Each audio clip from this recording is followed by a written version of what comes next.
Welcome everyone, I'm Jeffrey Goodman, Director of Marketing and Development for the YMCA of Northwest Louisiana, and we're here at 318 Latino Studios for Shreveport-Bossier, my city, my community, my home, and I can't wait to have today's discussion.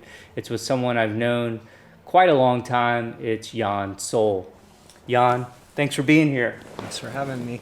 Absolutely. Well, I can't wait to tell everyone about you and to hear from you. So I'm gonna hop in there.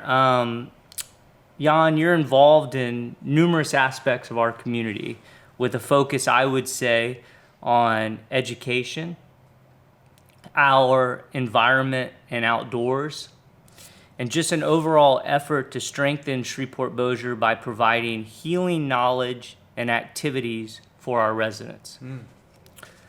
Let's start today, and we'll cover a lot of ground. Let's start today with your interest in the Red River. And this is a long question, so hang in there with me. So like many of us, growing up, you were told to stay out of the river because it's dirty and dangerous. We are so fortunate to have a river that runs right through the middle of our city. So my first question for you is, why are we underutilizing and undervaluing our river while cities like St. Louis, Austin, Little Rock, and Oklahoma City have embraced their rivers and used them to transform their downtown areas and city centers? Yeah, that's a great question. So I think it starts with the perception of the river, like you said, being dirty and dangerous. There is some truth to that, but all it takes is a little understanding. And we fear what we don't know typically, and so to understand the river better would we'd understand that the dirt is literally dirt. It's really important sediment that's on its way to the Gulf, where there's active land building, where the Red River runs into the Atchafalaya, which runs into the Gulf of Mexico. There's only two places along the whole coastline where there's active land building happening, and one of them is Atchafalaya Bay, which has a large part has to do with the Red River. It's the whole reason the city's here. It deposited some of the most fertile soil in the world right here. So to understand that when there's current, it's going to be carrying sediment, then all of a sudden you can look at it and be like, oh, go baby, there goes that sediment that we need so much. So that's number one. And you'll see that, during the summertime when the river has reached pool stage, because of the locks and dams, when the river slows, the sediment drops out and you're looking at, water that has clarity, you can see 2 to 3 feet down. So that's one piece of it. The dangerous piece, of course, we have flooding events and such like that. When we do have current, you've got to know about that. And really, that is just, one is it's having the knowledge, but also the skills, if you are going to be on the river when there's current, how to do that safely. So when I came to Shreveport as in high school, I didn't have the knowledge or the skills, and so just like everybody else, I was told to stay out of it, and I was fearful of it, and so I did. Except I had this family friend who was into water skiing. And every once in a while we'd have a conversation. I wouldn't see him very often, but when I did, it didn't matter the time of year. He had always been out water skiing, and I was just like, well, you're not supposed to do that, and he tried to tell me, but he was just one person at that time. No, really, it's okay. So obviously he knew what he was doing. And he was skiing on the Red River. Okay. And so then when that was my first aha, okay, well, maybe there's something else to this, and then certainly since then, I'd heard about the Bass Pro having their, annual competition on the Red River. So then it became not just a thing about knowledge and skills, but also access, and like, who has access to this water? Well, I move away from Shreveport and I go up to Minnesota, and I get there via the Mississippi River. So there's a thread that runs through all of this for me with rivers, and become a kayaking instructor through the American Canoe Association. So now I'm learning about rivers and the hydrology, and then I'm developing the skills, and I come back to Shreveport after having followed these rivers now, and having also spent time in Austin and seeing kind of like we said, that, you know, there are these cities that have made these rivers the centerpiece. You know, Austin, for those that have been to Austin and Town Lake in the middle, there's activity going on all the time around that. So came away from. Let me interrupt one Yeah. second. In fact, I can't think of another city, and I'm sure there are, but I can't think of another city in America that has a river of this magnitude running through the center of it that's made less use of it than we have. That's right. I can't either. And so kind of came back with those things that I didn't have the first time I was here, thinking about access. Who's got access? Why do they have access? You know, and then everything else we've talked about. So I came back and just realized, for one, on a personal level, how much and I'll just say it, have needed that as an outlet for myself. Recreationally, it's just where I feel connected, and then have really tried to start addressing that perception, and that lack of access. And that looks like trying to get people out in boats as often as I can. And then I should have brought one, but taking these little jars around, these little glass jars, and when you shake it, you've got the color of the Red River that everybody is familiar with. Give that about 30 minutes, and all that sediment falls out, and you've got this completely clear water sitting on top of sediment. My students are shaking it all the time in the classroom. And we go every summer for camp, we go and collect new jars for the campers, just so we can keep that conversation going. I'm going to interrupt you for a second, because this next question is a little repetitive, but it may add a slightly different color to what we're talking about. So we hear a lot here about how do we attract more people and companies to Shreveport-Bossier. We also hear a lot about how do we get more residents to feel comfortable spending time downtown. In that same vein, my question for you, and I really think it's an important economic development subject, is simply how do we get more people on the Red River? Yeah. Well, one of them right now is we've got 2 boat launches, and they do serve Shreveport-Bossier, but you get outside of those boat launches and access is very difficult to find. I'll give you an example, and I can't confirm this yet but I have a good friend of mine.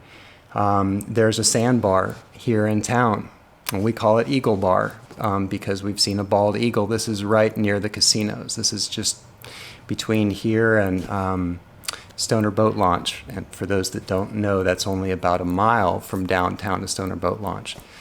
So between there, you get on the river, and you're seeing the city from a completely different angle, but you're also seeing a ton of wildlife, and there happens to be a bald eagle that perches on a tree right above a railroad trestle, and therefore we call it Eagle Bar. Well, that Eagle Bar has been a place where locals go to fish. Locals like me go to swim across the river and back. And when I have taken students out, those camps, we go to Eagle Bar. It's a place where they can safely get in the water. You know, some of them actually now, all of them are wearing life jackets at all times, just because that's part of the agreement that we have worked out with parents. And it's just a place where they can frolic in the river. Apparently there's a new sign up saying, "Keep out."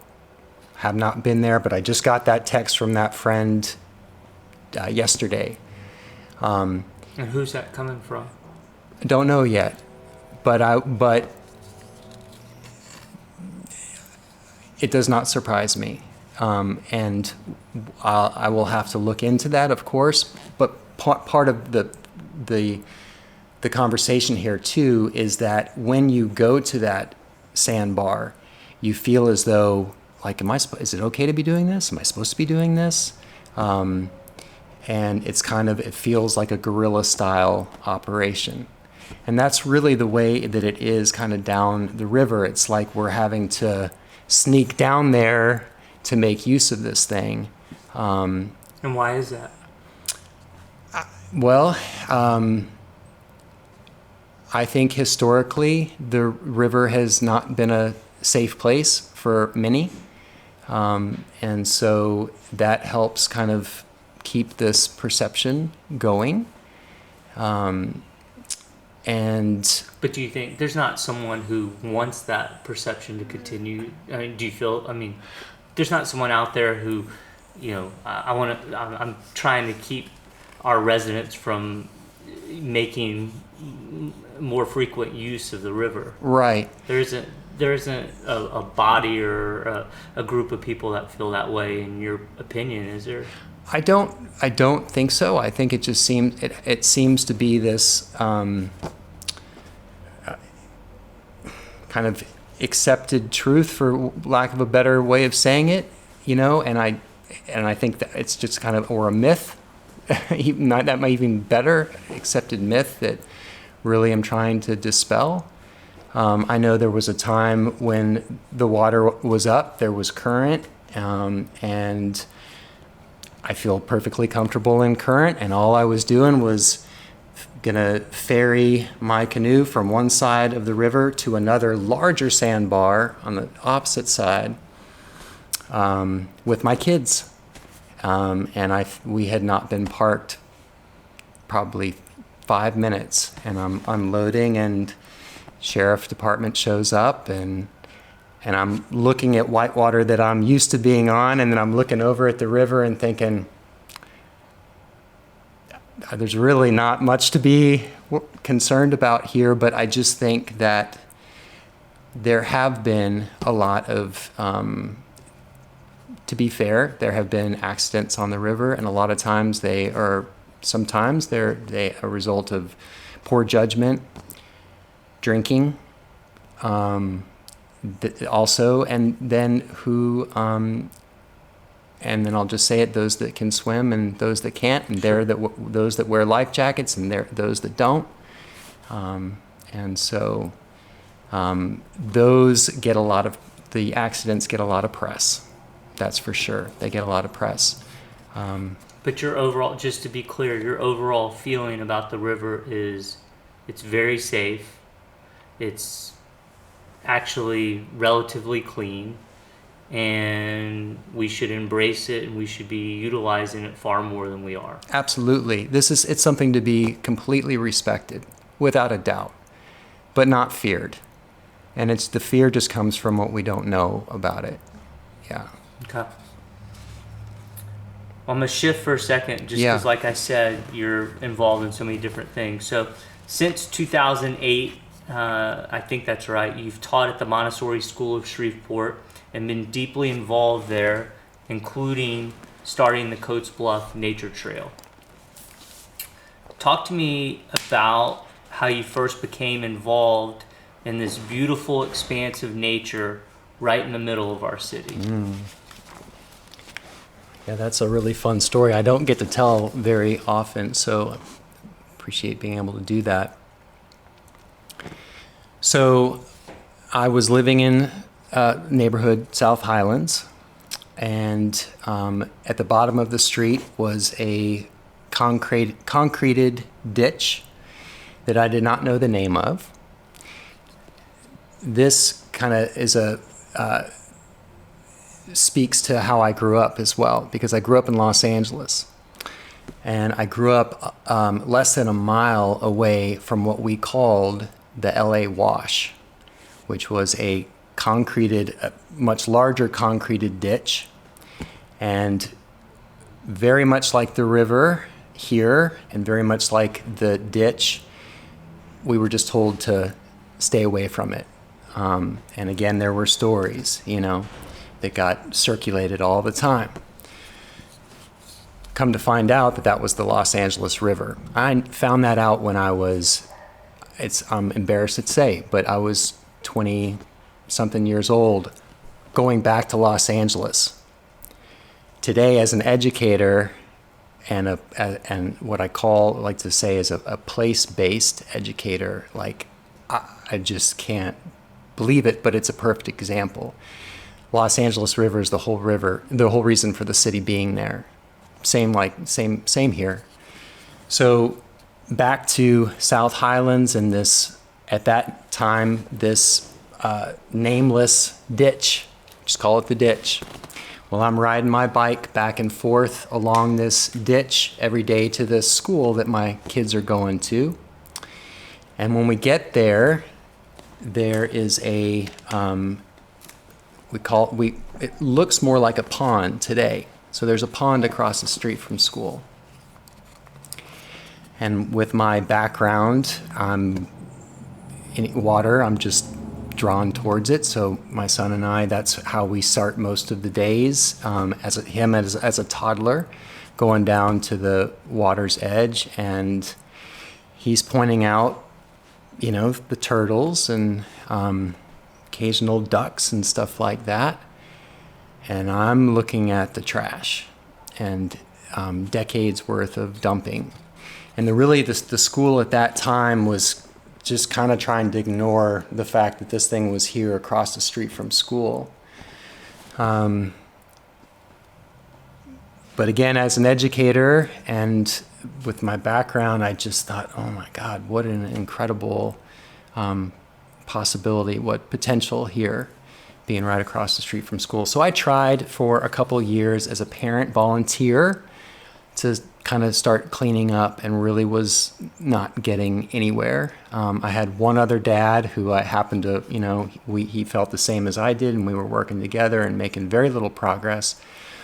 I then got hired by the school to work in the middle school as a teacher's assistant and adventure coordinator. That's part of the Montessori curriculum. And I immediately, I was asked to organize the orientation week and our team building. Well, nothing better than, canoes for that. And so we pulled together canoes from different sources to make that happen. And the very first thing we did was get on that pond, which is one segment of these different segments that lead back to the river. Total guiding question. What's the story here? For people, just orient people, for people who aren't familiar where Montessori is or where this Okay. trail is. Yep. All right, so this is on, if you're on Uri Drive, you're just north of Kings Highway. There's Max's Pawn Shop is on the corner of East Washington and Uri. So if you turn and you go east on East Washington, you go a block in, you're going to have Papa & Company, a real popular burger place. Catty corner to that is Montessori School for Shreveport. And it sits on the dividing line between Stoner Hill neighborhood and Anderson Island. And that water is actually that old channel. I'm not getting ahead of myself, but that pond is is also the parish boundary, the old parish boundary between Caddo and Bossier when the river used to go through there. Okay, so we paddle back to the river for our adventure trip. The question is, what's the story here? Are these man-made? I have no idea. So we begin researching.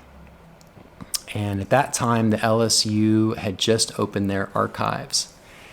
And I went to a map room one day, and the staff were super excited because I think I must have been one of their first, patrons. And they start bringing these maps. And the history of the old river starts slowly unfolding until I realize that what I've been riding my bike along was Bayou Pierre. Now there's a sign for Bayou Pierre, but it's downstream. It's where you cross over 70th. There might be one at Burt Coons. I don't think so. I think it's just 70th. There's not one at the Ockley Street Bridge, which is where I was familiar with walking. Okay, so I've been riding my bike along Old Bayou Pierre, the same bayou that's across the street from the school. But in actuality and in my brain, they had no relationship to each other whatsoever. Uri Drive came right through and severed. Well, historically, that old bayou was the preferred detour around what people know here as the Great Raft, the old log jam. So all of a sudden, we have this incredible historical significance. We then find out that the first trading post and the first post office and all these things are located along this old bayou because of that, it being the detour around the log jam. So we had that going for us, and the students, we put together a presentation that they started doing. They did one for an organization called Bayou Chapter of the Ozark Society, and they liked it so much they asked them to do it for folks at the Red River National Wildlife Refuge and the Friends of. Anyway, now we had been on it. We had experiential. We had experienced it, been on it, had direct contact with it. Now we have knowledge of it.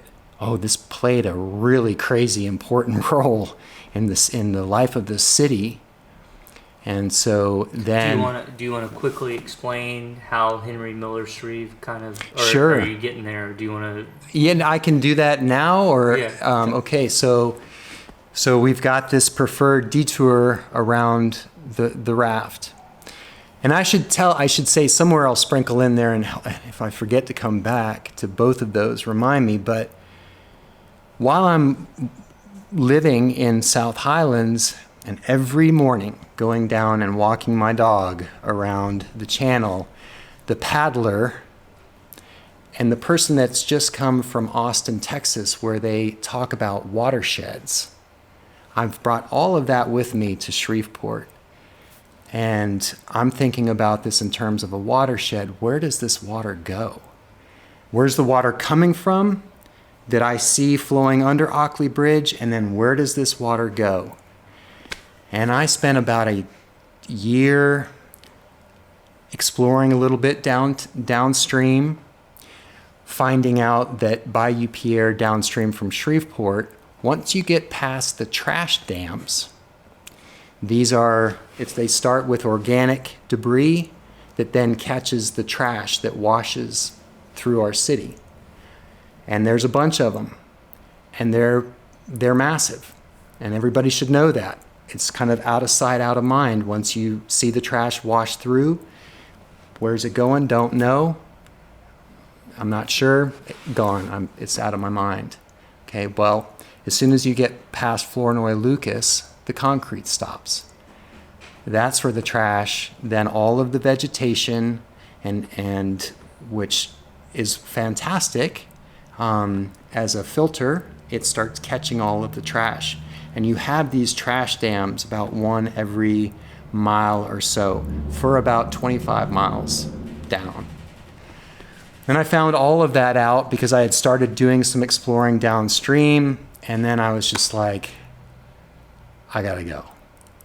So I put in at Ockley Bridge, and it took me because When you say you put in, you put your canoe I in. literally put in at Ockley Bridge, yeah, in about 6 inches of water. And that's where the trip started, and ended up taking that. That was back in 2011. And it took me 3 one-week trips, but eventually came out at the Gulf of Mexico. So took Bayou Pierre all the way back to Natchitoches. And then the next leg was from Natchitoches to Simmsport, which is where the Red River becomes the Atchafalaya, and then the last leg was from the Atchafalaya to the Gulf. And just to circle back around, and I feel like there's lots of loose ends now, but to circle back around, when we talked about the Red River and the land building process, I have this picture on that second and third leg, I had somebody with me for those trips. And my dear friend that I also teach with at Montessori was on that third leg with me. So he took a picture of me, and I'm standing about a half mile off of the shore, and the water comes up to below my knee, and so there's the land building. And when you get to the Gulf, you see these islands with trees on them, and you're kind of like, are we there yet? Are we in the Gulf yet? I can't really tell, and so at one point he said to me, well, how will we know? How will we know when this is over? Because this had been my big thing now for gotta get to the Gulf. And I was like, I don't even know where the Gulf is. It just keeps going. This land, it's incredible, the building. Okay, so where were we? Just tell people out there who don't know, Coates Bluff. Right, okay. So that's part of this story, though, too, is me wanting to take this trip, because then when I got to the point of where Bayou Pierre branches off of the Red River, there's no definitive answer when this log jam started. Some I've heard as early as 1100 AD. For a long, long time, people, Native Americans, explorers, all of these people have been taking this detour around the raft. Right there at the making that that's not going to work. Let's go up this way, Bayou Pierre. Okay, so Captain Shreve, he comes along in the early 1800s. He's been doing work out east, and he's developed this thing called a snag boat, which is a boat that is designed to take this log jam apart. And he goes and he gets money from Congress. A lot of people think he's absolutely nuts. No way he's going to be able to do this thing. And he just very systematically starts working his way up. The river, because of the nature of the river, it's a very shallow, meandering river. And so if and when we do have flood events at that time, more logs would come down. So what happens is at the bends of the river, where the river eats away at the outside bank, that's where it'll eat away the bank to the point where a tree will fall in, and if that gets swept downstream, it contributes. So the log jam was always kind of shifting and stuff like this, and it really was somebody else who finally cleared it in the late 1800s, once and for all. But he was definitely the first, and it was incredible what he was able to do. When he got up here close to town, not only did he clear the main channel, but he was also engineering these cutoffs on the river. And these cutoffs would shorten the river, the distance that you had to travel on the river, because of this meandering the river would do, these big turns. Well, one of those cutoffs he did. Some say in the middle of the night. I have heard that legend. I don't know for sure. But he did that on the bend that flowed in front of Coates Bluff. And by then, there was a competing trading post here in downtown Shreveport called Bennett and Keynes. So he had invested some money in that trading post, and then starts clearing the main channel, does this cutoff on the river. Coates Bluff literally finds itself high and dry. Bennett and Keynes becomes the only game in town as far as trading posts go. That then became Shrevetown, which then became Shreveport, right? So it's a really fascinating story. Before that actually happened, the first post office, and it was there for all of 1 year. I don't even think it was a whole year, actually. It was in 1838. The first post office in all of North Louisiana was located at Coates Bluff.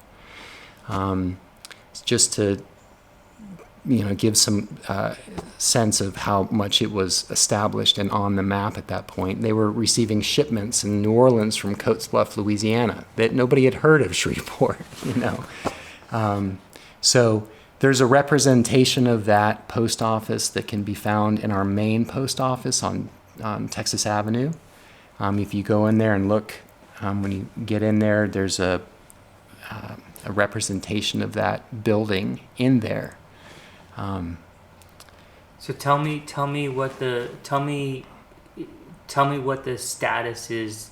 Well, tell me first, how can the public access Coates Bluff Nature Trail, and just we're gonna get into some of the Friends of Coates Bluff, but before we do, just tell me kind of when the trail was formed. Yeah. And Okay, great, thank you, because I forgot to talk about that cleanup.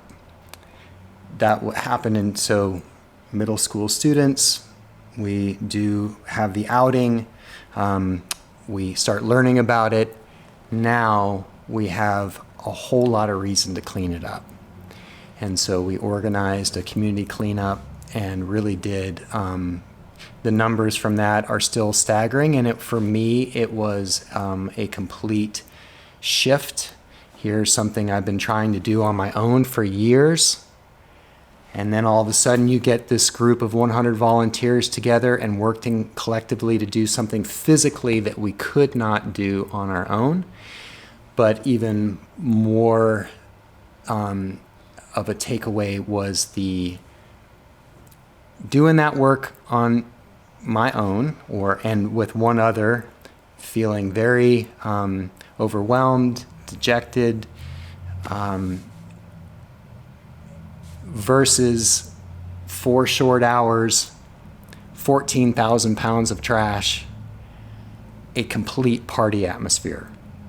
And that was the big takeaway, doing this collectively, doing it together, so after doing that cleanup, we then went and talked to the city. Because the trail really starts, you're on easement on city property, and then you're on state property because it was once a navigable waterway. So the trail, the reason why the trail is where it is today and it really hugs this old Bayou Pierre. And the reason for doing that was because at the time we were creating the trail, we were trying really hard not to be on anybody else's property. We were trying to stay on state land. And so people will say, well, why doesn't it wander off a little bit more but one of the beautiful things about the trail today is that you are walking up the old river channel. So students, we just, last week, instead of walking and staying in the old channel, we went on a secret trail that is not groomed for the public. Otherwise, all these trails are, and I'll tell folks where they can find this in a minute, but we went on a secret trail that took us to the top of the bluff. And from here, we did this whole narrative about, okay, what did this look like 300 years ago? What did it look like 200 years ago, 100 years ago? And very different, it looks very different in each one of those. Today, there are a couple of different access. There's 3 main access points. One is you can come and park on the weekends in the teacher parking lot at the Montessori School for Shreveport, and actually in any parking lot. And the trail literally starts right across the street from school. You can also access it on the north side at Valencia Recreation Center. Also, which is right next to Magnet High. Right next to Magnet High. You can park there. And it's in the corner of the Magnet softball field right there. There's another gate, an entry. You can also access it in through, it's called River Oaks Neighborhood.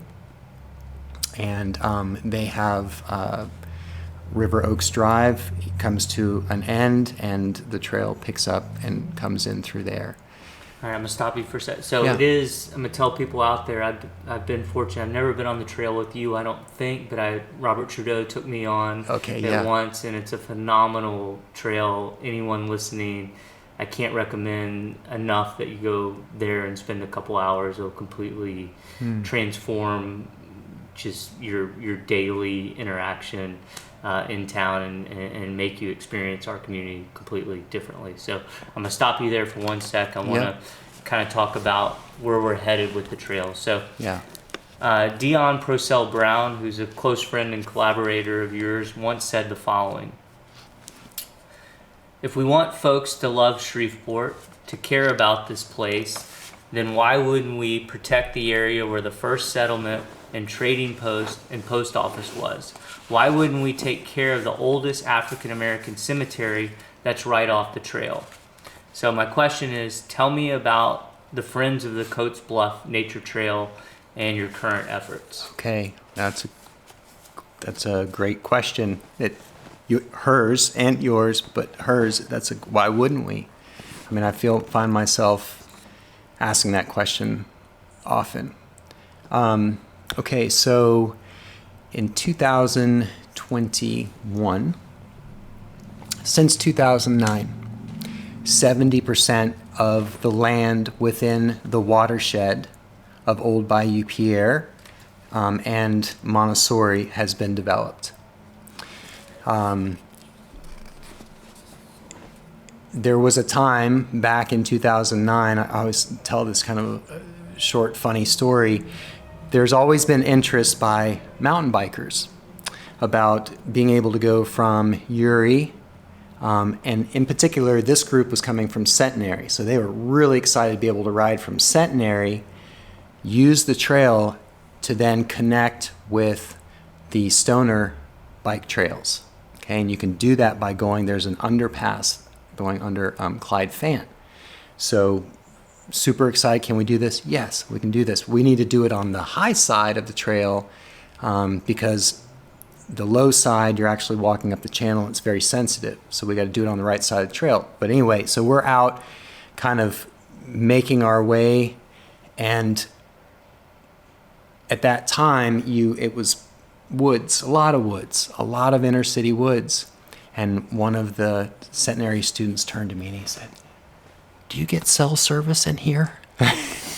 But it had that kind of a feel to it, like, whoa. Now, today, like you said, you can still get that feel, that being transformed. You can still step off of the street across from Montessori and within 100 yards just be like, whoa.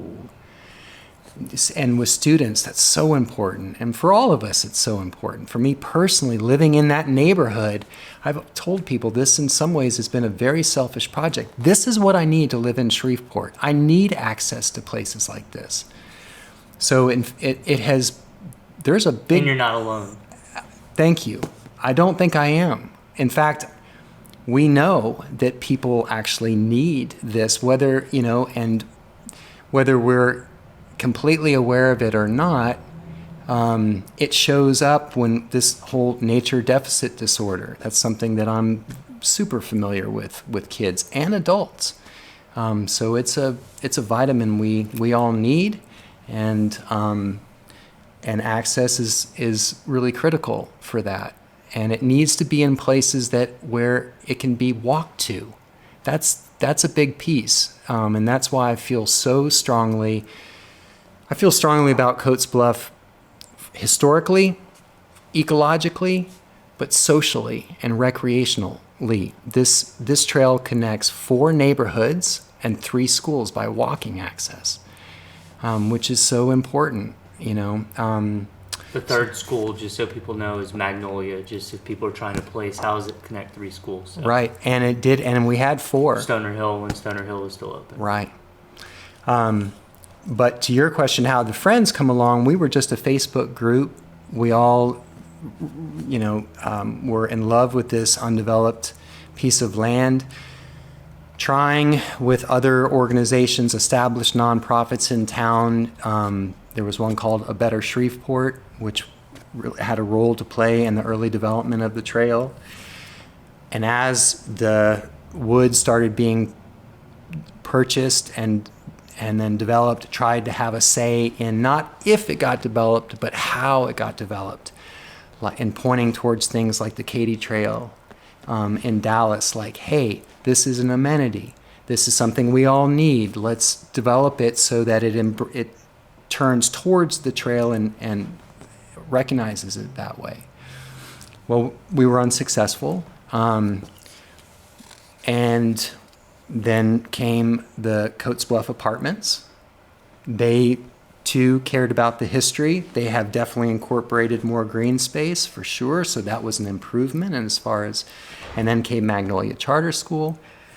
Well, what that left was the last undeveloped parcel of woods. It's 48 acres, and it is directly adjacent to the trail. And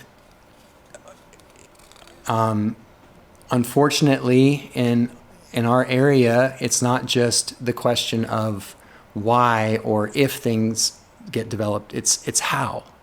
It's how it gets developed. And so if we were to kind of follow the trend, I'm afraid that if those woods were purchased and developed in the way that things are typically developed here, then it would obliterate that trail experience. You wouldn't be able to walk 100 yards, 200 yards down the trail and be in a different place. Physically and then emotionally. It has that effect. It has a very calming effect. And I've taken people that have lived near the trail or lived near the woods their whole life and have never been on it, have taken them on it right here in the inner city, and those comments are just keep coming. They just keep coming. So anyway, that land went up for sale in 2021, and then it was like, okay, we have got to try to purchase that. And so that's what we have been working on ever since then. Started a couple different GoFundMe campaign, done a fundraiser. We have applied for some grants and are working to purchase that property and turn it into a nature park. And this would just, it would serve as a buffer for the existing trail, and it then would expand the trail system, but also create kind of a gathering place. The trail has started becoming which is wonderful, like a destination. So we have schools now that are coming to the trail for field trips. It is great. And so this would provide a space for those people to come and, yeah. So Friends of Coates Bluff, that's what it's called. Mm-hmm. And you have a Facebook page. If people are listening and they want to know more information, they can find you on Facebook there. And, Yep. There's a website Okay, as there's well. a website too. And you are still short, but you're moving forward and purchasing this last remaining acreage. Right. Okay, perfect. All right, I'm gonna shift you somewhere Yep. else.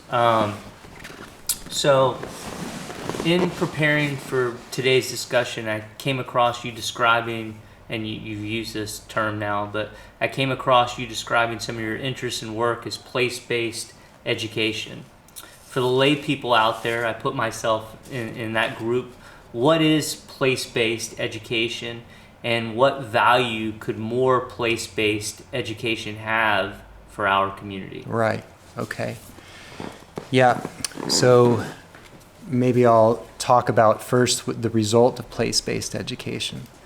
So what that looks like is, as a teacher, me using the trail and the history and the geography and the science and all these things apply, and we're learning from things that are right across the street, right? And so all of the concepts that we're gathering for learning these subjects that will then apply to the rest of the world, we're learning about them here first in a real tangible, experiential way.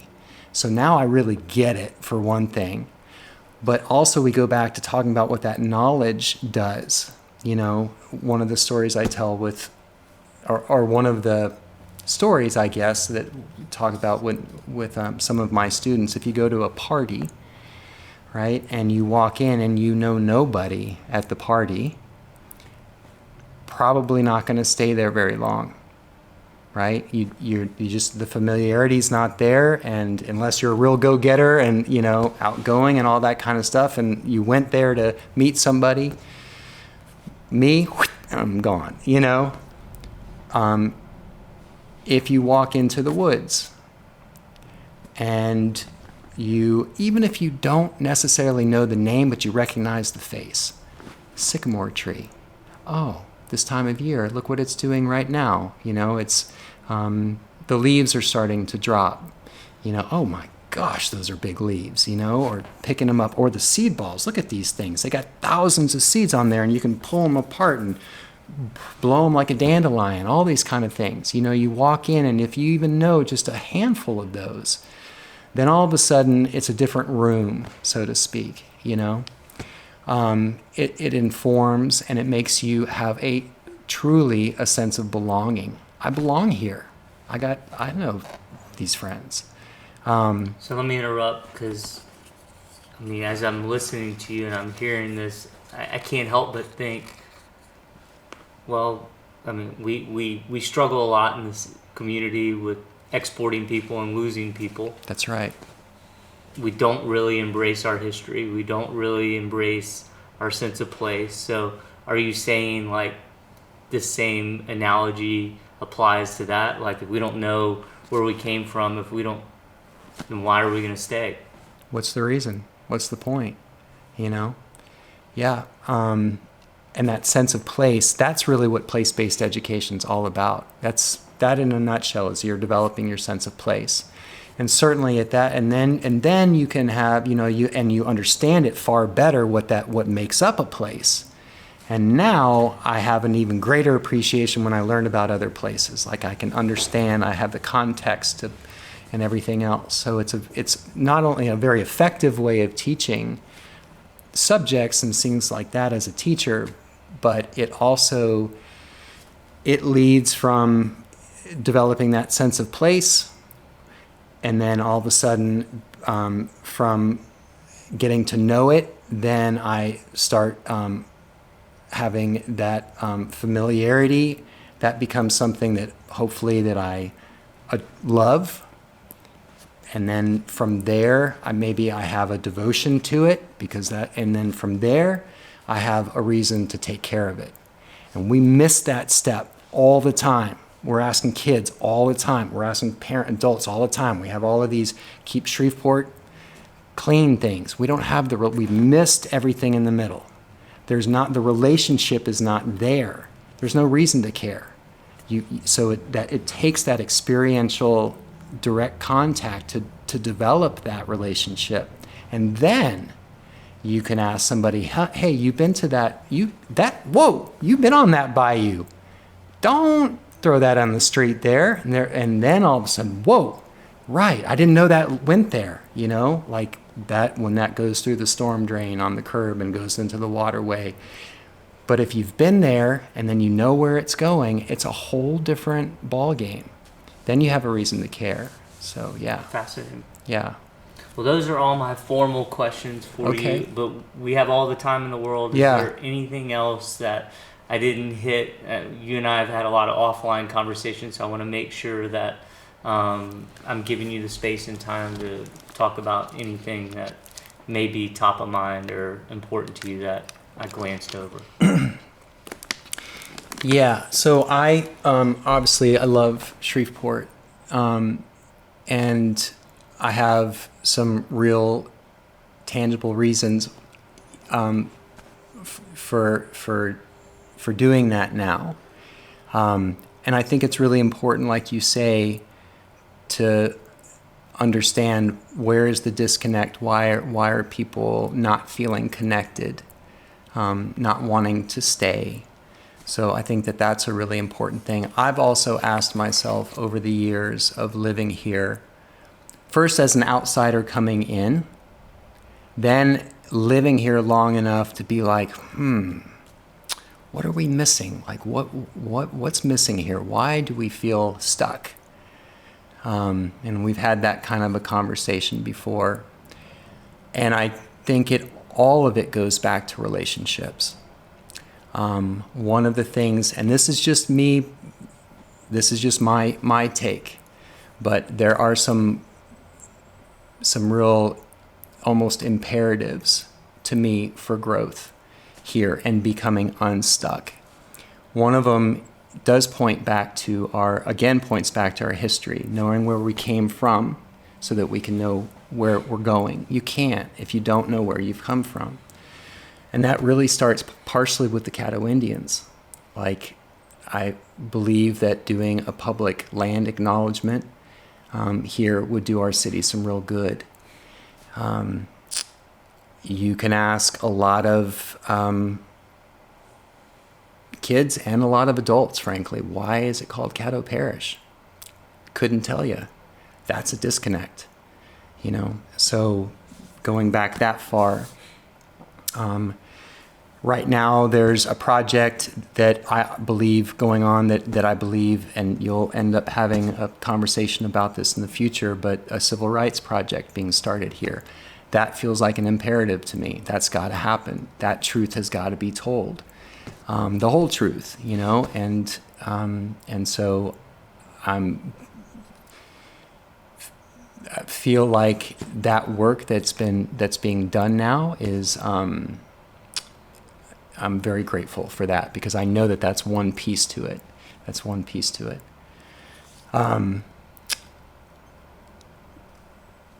Repairing our relationship with the Red River, that feels imperative to me. It is why we're here, and it's what continues. It is literally our lifeblood here. And so repairing that relationship, respecting it, honoring it, knowing that by enjoying it, we are taking care of it because we're taking care of ourselves in the process. So that is another one for me. And then finally is just this place-based approach, that we have got to have that sense of place. When, I was a part of the community advisory group, I think is what it was called, for the master planning process.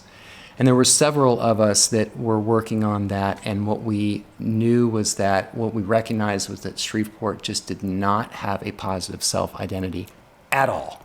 In fact, we often referred to ourselves as being dirty and dangerous, just like the river. And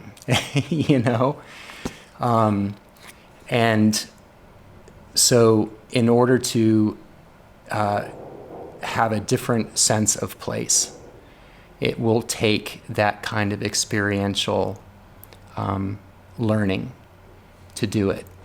And we are in an incredible place. It really is a remarkable, the history and the natural history. And I'll end with a video that when we first started our GoFundMe campaign, we had to create a video for that. And the video ended with a poem by a poet named Devorah Major. And it's called "We Are This Place." And that is something that for me, on a personal level and on a professional level, because I talk with my students about this now, that if we recognize ourselves as this place without the disconnect, like the environment is the other out there, but we are the environment. One of the things about that is that it's very empowering, actually, because, and our kids have to hear this today, there are so many environmental crises going on. If the environment becomes something that's out there, it's out of my control, something I can't do anything about, it's completely overwhelming me. Our kids are getting that message all the time. The environment's out there and there ain't nothing you can do about it. Well, as soon as I say I am the environment, then as soon as I start taking care of myself, my basic needs are being met, and I'm getting the kind of exposure that I need to the outside world, the natural world. I have a sense of belonging. My gifts are being shared in the community. I feel of value. I no longer feel disposable. All of these things. Then, God, I got so fired up, I forgot where I was going. Then that sense of place.